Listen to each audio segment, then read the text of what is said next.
болады. Бұл да осы мынау осы төсбелгіге қарап отырып біздің тарихымызды мынау сақтар заманынан бастап Томирис ханшайымынан бастап мынау 1992 жылғы 7 мамыр, яғни Қазақстан қарулы күштері құрылған күн осындай төсбелгі жасадық арнайы.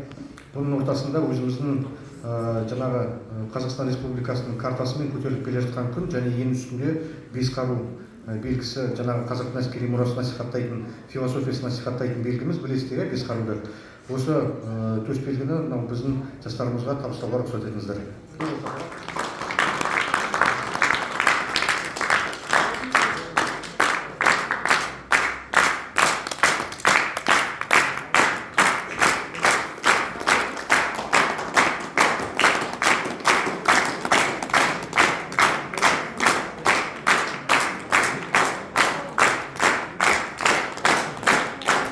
Енді бүгінгі жақсы шара өтті, қазір ортаға бір үлкен